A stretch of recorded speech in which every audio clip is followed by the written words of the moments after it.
நண்பர்களே, வாழ்க்கையில் இனிமேலாச்சும் கொஞ்சம் கடினமாக இருக்கலாம் அப்படின்னு சொல்லிட்டு முடிவு பண்ணிட்டேன். கடினமாக இருக்கணும்னா முதல்ல கம்ஃபர்ட் லெவலை விட்டு வெளில வரணும். அதனால் இன்றைக்கி ஒரு 5 கிலோமீட்டர்ஸ் ரன் போக போகிறேன். அதுவும் தனியாக கிடையாது, ஸ்ட்ரேஞ்சர்ஸோடு சேர்ந்து ஓட போகிறேன்.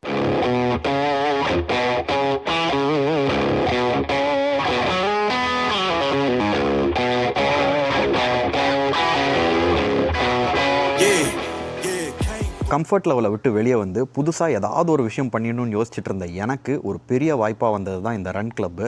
பார்க்கவே இன்ட்ரெஸ்டிங்காக இருக்கே அப்படின்னு சொல்லிட்டு உடனே ஜாயின் பண்ணிட்டேன்.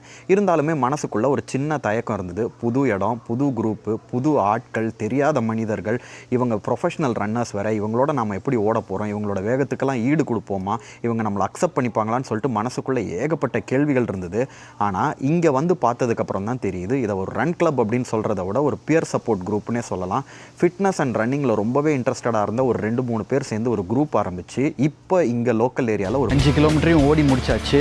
சொல்கிறதுக்கு வந்து ரொம்பவே ஈஸியாக இருக்குது, 5K ஓட போகிறேன் அப்படின்னு சொல்லிட்டு. பட் இருக்கிற பாடி கண்டிஷனில் 5 கிலோமீட்டர் ஓடுறது ரொம்பவே கஷ்டமாக இருக்குது. இந்த குரூப் இருந்ததுனால தான் என்னால் ஓட முடிஞ்சுது. ஏன்னா அந்தளவுக்கு சப்போர்ட்டிவாக இருந்தாங்க. எல்லாருமே புஷ் பண்ணி ஓடுறதுக்கு வந்து ரொம்பவே ஈஸியாக இருந்தது. என்னோடய டைமிங்கோ பேஸோ வந்து அந்தளவுக்கு கிரேட்டாக இல்லை. பட் வந்து ஸ்டார்டிங் ஸ்டேஜஸ்க்கு I feel this is okay. இன்னும் வர நாட்களில் வந்து பெட்டரான டைமிங்ஸ் பண்ணுவேன் அப்படின்ற நம்பிக்கை இருக்குது. நீங்களுமே கடினமாக இருங்க. உங்கள் எல்லாரையுமே வேறு ஒரு வீடியோவில் சந்திக்கிறேன். நன்றி.